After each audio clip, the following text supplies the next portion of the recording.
Okay, good afternoon everyone. I am Ejin Aikario and our topic is all about the meteoroid, meteor, and meteorites. So first is the meteoroid. So meteoroid, it is a space rock. So ang Earth, not a rock, ang space is na po siya rock and it called a meteoroid. So ang meteoroid is when it enters to the Earth atmosphere is ma-burns up siya, like ma-melt siya. It's because tungkol sa iyang extremely fast ang iyang pag-travel sa padulong sa Earth, it is kanang grabe kapaspas and kanang ang iyang ma-crush nga air kanang ma-squeeze and it produce light to 1,000 of degrees mo na siya nga ang dahilan nga ma-melt ang meteoroid. And if maka-enter na ang meteoroid sa Earth atmosphere is mo na siya ang meteor or shooting star.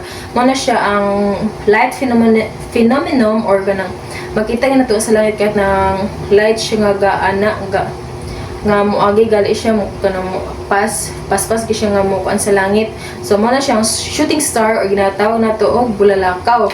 So mo na siya. And when kanang shooting star or na meteors is if mo touch siya sa ground is kanang mo na siya ang gitawag og meteorite.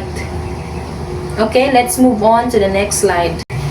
Okay, as you can see on the picture is mo na siya ang meteor shower. So it happens when a lot of meteors or kanang ginatawag nato siya og shooting star flash across the sky and makita nato siya usually at night. And kana siyang shooting star is dili na siya star sa shooting star na siya but dili siya stars. Wala siya tiny bits of dust and space rock nga mga na-melt siya as it enters the Earth atmosphere. Okay, so let's move on to the next slide, the types of meteorites. Okay, the first type of meteorite is stony meteorites. So, stony meteorite is it made up of rock. And yang itsura ani is same sa to ang rock diri sa Earth but mas bugat siyang rock. And the stony meteorite is mo ni siya ang most common type of meteorites. And sometimes is kanang iyang sulod kay napud siya mga tiny bits of metals. Okay, let's move on to the second type. Okay, the next one is stony iron meteorite. So, kini siya nga type sa meteorite is it made of mix of rock and metal.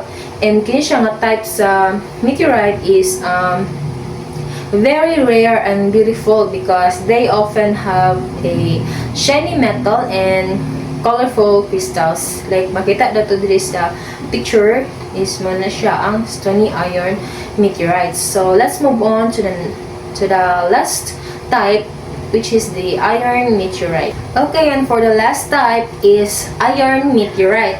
So iron meteorite is it usually made up of iron and nickel. And kini siya nga type of meteorite is very heavy and iyang sulod ani nga rock is shiny ayang sulod.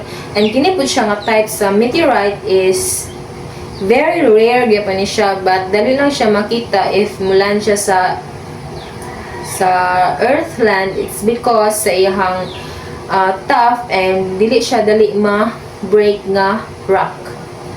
Next one, as you can see on the picture, is mo na siya ang orbits of comets and the Earth. So kanang circular nga path diya kanang color blue is mo na siya ang Earth or orbit, and kanang white nga stretch out paths kanang oval is mo na siya ang comets orbit. Ang comets is mo na siya ang big chunks of ice, rock, and dust nga circular in oval stretch out path sa sun. And if ang comet is maduol siya sa sun, they heat up and leave a trail of dust. Okay, next, this picture shows a comet flying through space. So, ang The bright head at the front is the nucleus. It is a mix of ice, dust, and rock, and the coma, a cloud of gas and dust that forms when the comet gets close to the sun. And the long tails is made of gas and dust that the sun's heat pushes away from the comet. The tail always points away from the sun no matter which direction the comet is moving. And that's all for my part. Thank you.